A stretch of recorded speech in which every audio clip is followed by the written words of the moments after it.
Hello everyone, आप लोगों का स्वागत है पार्ट 2 में, जिसमें कि हम लोग अभी तक इंदौर पहुंचे हैं और अब जा रहे हैं इंदौर से सोलापुर। सबसे पहला जो हमारे पास चीज़ है वो ये है कि आपको कौन सा रास्ता लेना है। डिसाइडेड है धूले वाला रास्ता लेना है और कोई रास्ते पे नहीं जाना। आई नो गैप है टोल का थोड़ा, और 100-200 रुपीज़ का ही गैप है, बहुत ज़्यादा नहीं है, जिसमें कि आपके 2 आवर्स एक्स्ट्रा लग रहे हैं और थोड़ा बहुत किलोमीटर्स का यहाँ पे गैप है, आप लोग देख सकते हैं, बट उसमें उतना ही टाइम लग रहा है। और दूल्हे वाला रास्ता इज़ द फास्टेस्ट, आप लोगों को उसी पे ट्रैवल करना है। नेक्स्ट चीज़ है कि हम लोग कहाँ कहाँ रुकने वाले हैं।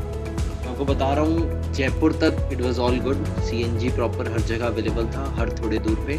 लेकिन यहाँ पे हम लोगों को इशू आने वाला है। अब इशू क्या आने वाला है मैं आपको आगे बताऊँगा, लेकिन आप लोगों को ये ध्यान रखना है, जयपुर से आगे आप लोगों को सीएनजी के जो मार्क्स हैं उन लोगों पे कॉल कर लेना है। कई जगह पे गलत मेंशन्ड है कि वहाँ पे सीएनजी है, या फिर आप मेरे रास्ते को भी फॉलो कर सकते हैं जो मैंने फॉलो किया। तो हम लोग निकलते हैं इंदौर से। इंदौर तक कार चल चुकी है 907 किलोमीटर्स, अभी तक 907 किलोमीटर कार चला है। और उसके बाद हम लोग जाते हैं धूले। अभी हमने सीएनजी भरा लिया है इंदौर में अपना फुल, और धूले तक हमें कोई सीएनजी नहीं मिली। इवन बीच में सीएनजी ख़त्म भी हो गई थी, 10 किलोमीटर अराउंड हमारी गाड़ी जो है वो पेट्रोल पे चली। लेकिन उसके बीच में जितने भी पेट्रोल पंप्स हैं, जितने भी लिखा हुआ है सीएनजी अवेलेबल या फिर कुछ, आप लोगों को कोशिश करनी है कि आप लोग उस पर ना रुकें तब तक आपको दिख नहीं रहा कि वहाँ पे सीएनजी का ट्रक है। रीज़न बीइंग कि हम लोग काफ़ी सारे पंप्स पे रुके थे जिन पे सीएनजी लिखा हुआ था, बट उन सब पे सीएनजी जो है वो 6 बजे आती है। और हमसे सबसे बड़ा जो मिस्टेक हुआ वो ये हुआ कि हम लोग दिन में निकले थे अराउंड 10। आप लोगों को कोशिश करनी है कि आप लोग सुबह सुबह जल्दी निकलें। आप लोग कोशिश करें कि आप लोग 6 बजे तक निकल जाएं। रीज़न बीइंग कि अपना जो दिन का टाइम होता है उसमें सारी गाड़ियाँ भर चुकी होती हैं, उनके पास सीएनजी ख़त्म हो जाती है। तो हमें जो नेक्स्ट सीएनजी मिली वो धूले मिली। उसके बाद हमारे पास कोई ऑप्शन नहीं था, डायरेक्ट हमें छत्रपति संभाजी नगर जाते हैं और वहाँ से हम लोग सीएनजी लेते हैं। और जो वहाँ पे सीएनजी थी वहाँ पे वो इजीली अवेलेबल थी। काफ़ी सारे आपके सीएनजी के पंप्स हैं जहाँ पे कि आप भरवा सकते हैं। And then we started to Solapur. अब एंड में थोड़ा रास्ता बदल जाता है, थोड़ी चीज़ें बदल जाती हैं। तो आपको सबसे पहले ये ध्यान रखना है कि आप लोगों को सीएनजी के लिए बहुत ज़्यादा कहीं अलग से नहीं जाना है, टाइम बहुत ज़्यादा ऐड हो जाएगा। नेक्स्ट चीज़ है, सुबह अगर आप लोग ट्रैवल करेंगे तो आप लोग टाइम से सोलापुर पहुँच पाएंगे। अगर आप लोग सोलापुर टाइम से नहीं पहुंचते तो आप लोगों को बड़ा प्रॉब्लम आने वाला है। सोलापुर एक बहुत बड़ा शहर नहीं है, रात को लेट नाइट सब कुछ बंद हो जाता है, और हम लोगों के साथ भी सेम हुआ था। तो 10 बजे निकलने के बाद अराउंड 13 घंटे का रास्ता था, जिसमें कि मैं आप लोगों को एक सजेशन देता हूँ कि आप लोग कभी भी कंटिन्यूस कार नहीं चलाएंगे। अगर मान लीजिए आप लोग सीएनजी के लिए रुके हैं तो 15 मिनट अपनी कार को साइड में खड़ा कर दीजिए, जिसमें कि वो छाया में रहनी चाहिए।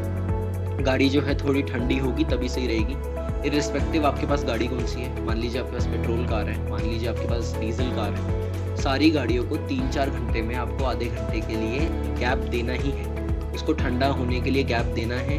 अगर वो कार ठंडी नहीं होती है या फिर ऐसा कुछ इशू होता है तो आपको इशू आगे आ सकते हैं बड़े, क्योंकि आप लोगों का रास्ता बड़ा है। कई लोग सोचते हैं कि हम लोग 800-900-1000 किलोमीटर तो साथ में ही ट्रैवल कर सकते हैं, हमें वेट करने की ज़रूरत ही क्या है। हर थोड़े टाइम में अगर आप लोग वेट करेंगे, अगर कोई कार में प्रॉब्लम है भी तो वो भी ईजन आउट हो जाती है, तो वो भी आपके लिए हल्की हो जाती है। आप लोगों को आगे दिक्कत नहीं आएगा। कोई और कार पार्ट जो है वो गर्म नहीं होगा, जैसे कि सील्स होती हैं और भी काफ़ी सारे रबर के पार्ट्स होते हैं जो कि गर्म होने के कारण उनको प्रॉब्लम आ सकती है। तो अब हम लोग देख लेते हैं कि कौन से सीएनजी पंप से हमने सीएनजी भराई। सबसे पहला है इंदौर, जहाँ पे कि हमने 500 रुपीज़ की सीएनजी भराई, क्योंकि कार में ऑलरेडी थोड़ी सीएनजी थी। नेक्स्ट हम लोग धूले गए, जहाँ पे कि हमारी सीएनजी बिल्कुल ज़ीरो हो गई थी, तो इट वाज अराउंड 700 जो हमें चार्जेस आया। उसके बाद हम लोग जाते छत्रपति संभाजी नगर, जिसमें कि हमने 670 रुपीज़ की सीएनजी भराई। और उसके बाद हम लोग जाते हैं डायरेक्ट सोलापुर। तो सोलापुर की जो हमारी सीएनजी है वो हमें पड़ती है around 600 rupees.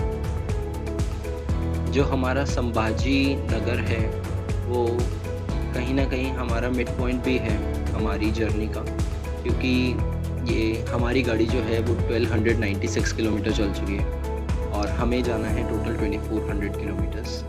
I know map जो है वो कहीं कहीं पे दिखा रहा है कि आप लोग 2100 100 और 100 किलोमीटर ट्रैवल करने वाले हैं। लेकिन जो मेरी कार ने एंड में जो मुझे दिखाया वो 2300 किलोमीटर्स था, और हम लोग बहुत ज़्यादा एक्स्ट्रा नहीं गए थे किसी भी सीएनजी के लिए। फिर कुछ अगर मेन रोड पे आ रही थी तो हम तभी भरा रहे थे। तो ऐसा नहीं है कि बहुत ज़्यादा किलोमीटर्स उसकी वजह से ऐड हुए। कई जगहों पे हमें, जैसा कि मैंने लास्ट वीडियो में बताया, नीचे उतरना पड़ा और वापस ऊपर चढ़ना पड़ा। आई डोंट थिंक उसकी वजह से इतना किलोमीटर ऐड हुआ, बट कहीं ना कहीं थोड़ा डिफरेंस रहता ही है, तो आप लोग वो भी ध्यान रखेंगे। तो हमारे मिड पॉइंट के बाद, यानी छत्रपति संभाजी नगर के बाद, हम लोगों को काफ़ी इश्यूज़ भी आए, क्योंकि दूर दूर तक काफ़ी सीएनजी नहीं थी। और बहुत बड़े बड़े जो शहर हैं, आप लोगों को उन्हीं पे फोकस रखना है, बहुत ज़्यादा इधर उधर नहीं जाना है, क्योंकि ज़्यादातर जगहों पे 6 बजे के आसपास सीएनजी आती है, और उन लोगों के कस्टमर भी फिक्स है कि वो उसी टाइम पे आके लाइन लगा लेते हैं, और आपको आधा घंटा रुकने का और फिर सीएनजी भरवाने का, उस चीज़ की प्रॉब्लम में नहीं पड़ना है।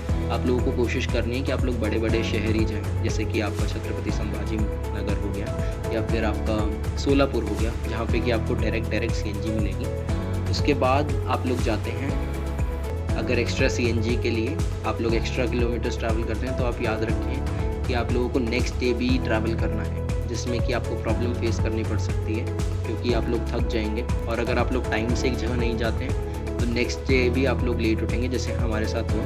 हम लोग इंदौर से वापस 10 बजे निकले, तो हम सोलापुर भी रात को काफ़ी लेट पहुँचे। सोलापुर में हम लोग रात को 1 बजे पहुँचे, क्योंकि काफ़ी टाइम हमें रुकना पड़ा बीच में, और काफ़ी सारी प्रॉब्लम भी थी।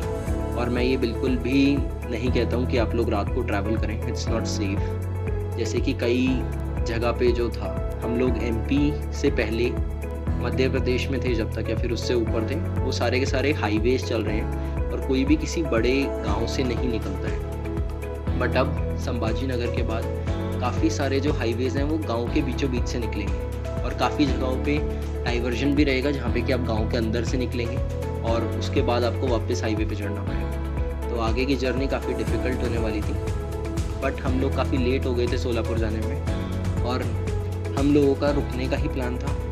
जब हमने सोलापुर को देखा कि वो पूरा डार्क है, या फिर उसमें इतनी ज़्यादा हलचल नहीं है, तो हमें नहीं लगा कि हमें वहाँ रुकना चाहिए।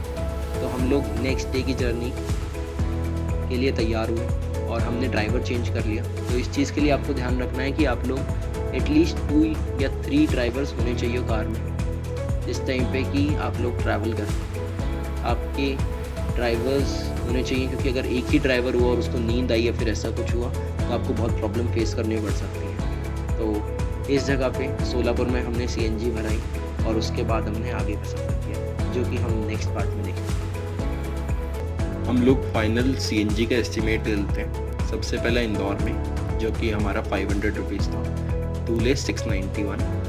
नेक्स्ट है हमारा संभाजी महाराज, जहाँ पे कि हमारे 670 रुपीज़ लगे हैं। नेक्स्ट है हमारा सोलापुर, जहाँ पे कि हमारे 600 इन टोटल लगे। तो जो हमारा सीएनजी का एस्टिमेट आया वो आया 2391, यानी कि 2390 रुपये अराउंड आ गया हमारा।